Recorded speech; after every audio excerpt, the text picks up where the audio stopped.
Donc, on a attaché quand même de faire en sorte.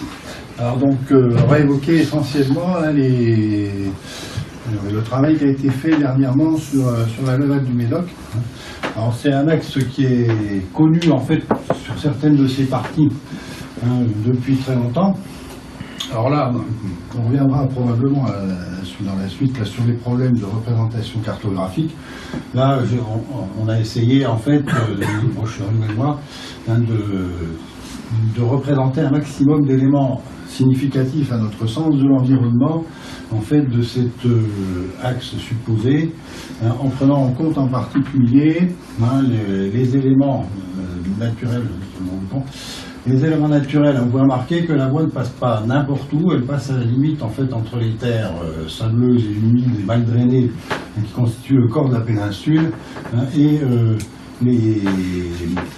les abords de l'estuaire qui est ici, qui sont creusés par endroits, enfin creusés aussi, il y a quand même des accidents de relief qui sont des étiers, ce qu'on appelle des estailles ici, c'est-à-dire des mini-golfs en fait, qui sont envahis par la marée et qui étaient probablement beaucoup plus à l'époque antique. Donc en fait la route, elle passe comme d'ailleurs la route actuelle, elle passe justement entre les deux. C'est-à-dire qu'il y a quelques endroits où elle est obligée de passer l'impératif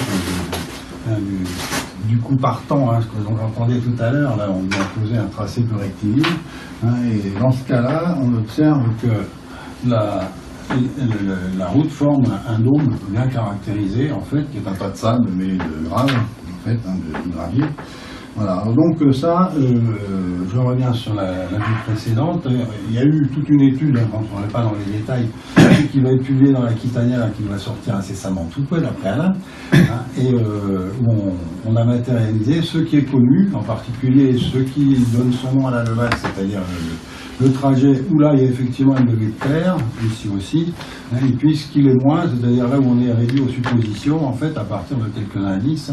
Vous voyez que là on avait bien tapé quand même, on l'a fait aboutir à la mêlie. On avait quelques indices aussi au départ. Voilà. Donc je reviens maintenant le problème du camp, parce que cet axe est connu depuis longtemps, mais il n'y a jamais eu disons, il y a eu des convictions, mais il n'y a jamais eu de démonstration en fait de son âge. C'est-à-dire qu'on l'a supposé antique depuis longtemps, par son tracé rectiligne, etc., par le fait qu'il y a une agglomération secondaire importante à Brion, dans le nord du Médoc, qui devait bien être desservi autrement que par le Marais, mais il n'y avait pas d'éléments, disons, concrets qui permettaient d'affirmer. Il n'y a aucune mention sur les itinéraires, on n'a pas de millière, il n'y a rien dans les quelques mentions d'Ozonus qui concernent le Médoc. Donc, ce qui fait d'ailleurs, je l'ai remarqué ce matin, que sur les cartes du réseau routier de l'Aquitaine ou du Sud-Ouest, là, elles ne figurent pas. Et c'est logique, puisque on n'avait pas d'éléments pour démontrer. Donc alors là, on a eu l'occasion, ça c'est Dominique Brochuriou qui avait alerté là-dessus, sur le fait que cette parcelle où se situe ici Chapelle de Birac, là, a été victime d'un des cyclones récents, qui était Klaus, et donc elle a été déboisée de la broussaille qu'il y avait, et le propriétaire en a profité pour demander un reboisement. Bon, très bien. Et ça a permis de mettre à nu en fait ce site qui avait déjà été fouillé dans les années 50 par Jacques Clémence. Alors le problème c'est que le rapport qu'il a donné ne donnait pas d'autres précisions. On voit qu'elle est pratiquement sur le tracé de la levade, mais dans la parcelle on ne savait pas exactement où elle était. Donc alors évidemment, moi j'avais fait quelques vues aériennes, on voit bien la levade ici, vous voyez jusque là on la voit bien, on la voit un petit peu ici, bien dans l'axe, puis on la voit ici, dans le fond, là, et entre les deux, il y a un hiatus. Donc, alors évidemment, aujourd'hui, le problème serait simple. Hein, et même quand on regarde, quand on tire, ça c'est les déformations de l'objectif, quand on tire le trait comme ça, on n'aboutit pas ici, on aboutit là en fait. Hein. Donc c'était pas sûr en fait que les deux soient alignés. Et pour nous c'était important d'arriver à bien cerner l'emplacement exact pour arriver à essayer de retrouver la connexion éventuelle entre la chapelle qui est médiévale, qu'on connaît par les textes, etc., qui avait été reconnue déjà par Gévins, et la levade, du moins ce qu'il en restait. Alors, ça serait maintenant, ça c'était pour signaler l'emplacement de la chapelle, donc qu'il était question de retrouver, hein, voilà, c'est ça, ici. Et donc maintenant le problème sera vite réglé parce que on a ici, je vais essayer de le retrouver, voilà, c'est ça. Hein, voilà, ici, on a par le lidar, on a le tracé de la levade jusque là, on l'a ici. En cherchant bien, on l'a par là, mais à l'emplacement de la chapelle, en fait, on l'a pas. Donc, c'est embêtant. Alors donc, voilà, et voilà ce que ça donne, hein, quand on connecte maintenant, ça va tout seul, hein, c'est bien aligné, bien tout droit. Alors on a eu la chance, en fait, que justement, cette parcelle qui est au sud d'Arsac, là, a été victime, enfin, a été l'objet plutôt, ça nous a arrangé d'un débroussaillage sévère, là, qui donne un petit air de tableau post-impressionniste, là. Et on voit très bien, en fait, le tracé de la levade, là, qui est parfait, qui est très bien conservé à cet endroit-là, heureusement pour nous. Hein, et il s'est prêté, en fait, à faire une zone d'aménagement avec des entrepôts, des usines, etc. Voilà. Alors, donc, il y a eu intervention, et on a décidé de s'en servir pour bien localiser, en fait, le tracé. Alors, vous voyez Florence à l'heure, avec Nelly Martin, Clément, hein, donc sur, ici, le dôme aplati qui constitue la levade, là, et donc on est en train de procéder au relevé GPS. Hein. Alors, bon, à l'époque, on n'était pas encore bien rodé pour le géoréférencement, tout ça, donc c'était un peu expérimental, bien que ça soit assez récent. Alors donc, le résultat a été clair, hein, puisque, vous voyez, ici la série de points, autre série de points au nord du site, hein, ici un point où on savait aussi qu'elle passait, hein, et tout ça est parfaitement aligné. Hein. Donc, de ce côté-là, pas de problème. Alors, on a fait la fouille, on a mis 2. Voilà, on a fait un grand transect, ça c'est l'emplacement de la chapelle, ça c'est tout ce qu'il en reste. C'est copieusement empilé. Hein, et donc le transect qu'on a fait faire là, avec Florence, là, qui était censé recouper le tracé de la levade. Voilà. Alors là, tout ce que vous voyez, cette terre claire, c'est les débris en fait des murs qui ont été récupérés, remis en temps. Ils ont récupéré tout ce qui dépassait 8 cm et le reste ils l'ont laissé. Voilà. Et le plan, voilà ce que ça donne. Donc ça, c'est le fantôme de la chapelle, les sondages qu'on a fait avec toutes les sépultures autour, là, et puis ça, c'est l'axe de la levade, hein, qui était censé passer là, seulement voilà, la levade, il n'y en a pas. Alors tout ce qu'on a retrouvé, en fait, c'est... Voilà, ça c'est les coupes qu'on a faites, hein, sur toute la longueur du transept, hein, et ici... Hein, ce qu'on a remarqué uniquement, c'est ces deux petits éléments qui ressemblent à des fonds de fossé. Voilà ce que ça donnait, s'il veut bien marcher, ouais. Voilà ce que ça donnait en réalité. Hein, c'est vrai, c'est pas grand-chose. Et de l'autre côté, ça donnait... Attends, on va y aller. Voilà. De l'autre côté, ça donnait ça. Et quand on reporte ça sur le plan, c'est là. Donc...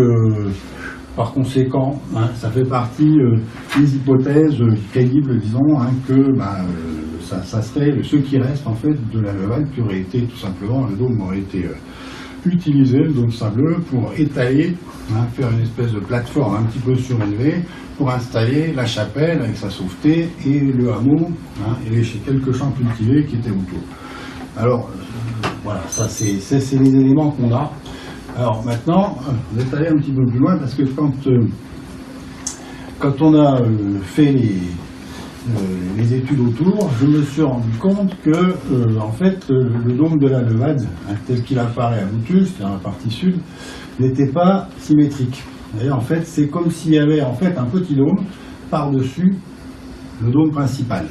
Donc, et ça, c'est quelque chose qu'on observe aussi.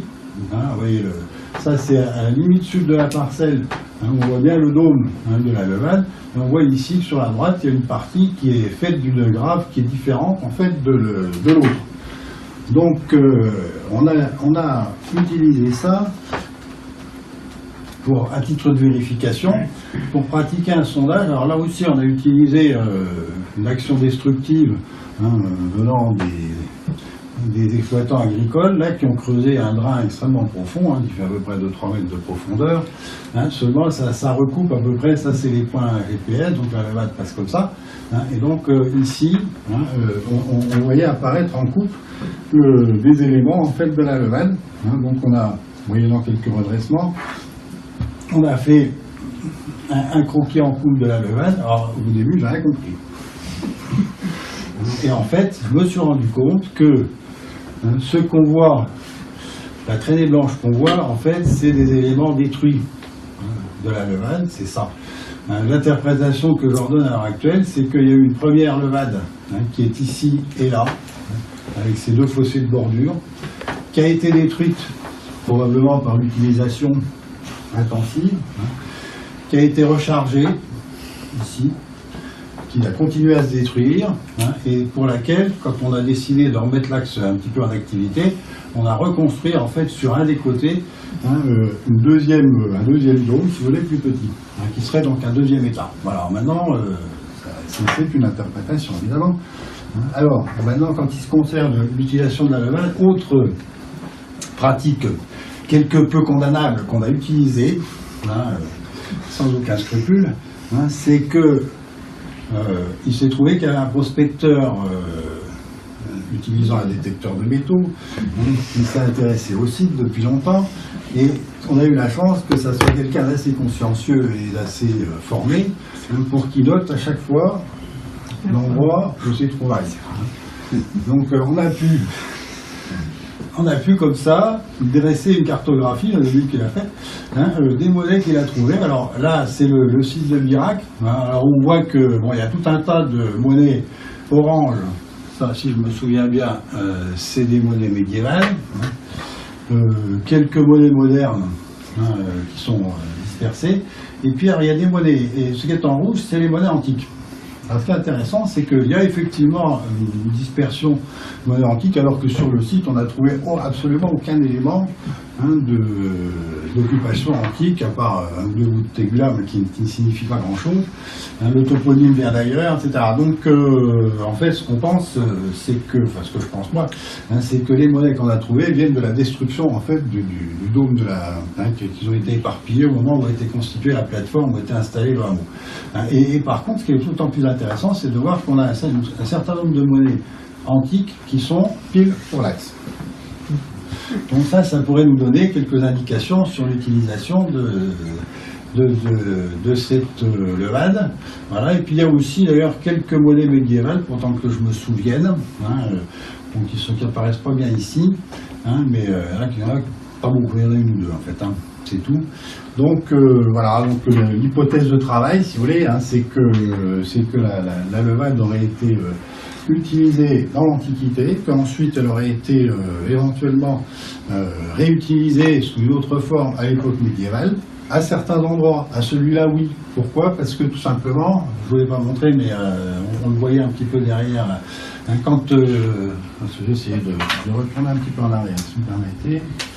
Non, ça c'est pas ça qu'il faut faire. Je voulais vous montrer, voilà, c'est ça. C'est cette photo-là, pour vous montrer, ça a été pris en janvier, après une période de forte pluie. On voit bien pourquoi ils construisaient un dôme. Hein. C'est parce que ailleurs, c'est infréquentable. La lande est complètement gorgée d'eau. Hein, on ne peut pas circuler si on ne met pas le terrain en hauteur. Donc, comme ils ne savaient pas, c'est ce que Isaac a montré à l'époque, ils ne savaient pas drainer. Maintenant, on fait ça, mais à l'époque, on ne savait pas, donc ils étaient obligés de surélever. Hein, voilà. Donc, oui, je ne sais plus ce que je voulais dire, du coup. Oui, ça veut dire que, si vous voulez, ça explique pourquoi, à cet endroit-là, sur ce secteur-là, les deux levades se sont confondus. Plus tard, comme les centres de pouvoir s'étaient un peu décalés, ben, ils ont décalé en fait les routes, parce que là, c'était pas un problème de les faire passer à un endroit ou à un autre. Alors, mon idée, moi, c'est d'utiliser quand le terrain là, sera mis, mais ça, je sais pas, ça donne peut-être matière à discussion. Quand le terrain, l'aménagement sera fait, il est prévu qu'il y ait une opération de fouille, c'est-à-dire qu'il y a une partie en fait de ce tronçon. Je vous rassure, il y en a encore derrière là, qui est à peu près conservé, donc on a encore un peu de réserve. Mais il y a une partie qui va être détruite, mais on en profitera pour faire une étude archéologique en fait relativement importante de la structure. Et en même temps, moi, ce que je souhaiterais, c'est qu'il y ait une prospection en fait au détecteur de métaux systématique, disons, et répétée sur l'ensemble de la parcelle, y compris au moment des travaux, de façon à ce qu'on voit si on voit ressortir aussi ces éléments de datation là, comme dont on parlait tout à l'heure. Voilà. Donc, mais on attend que les aménageurs se décident. Voilà, c'est tout.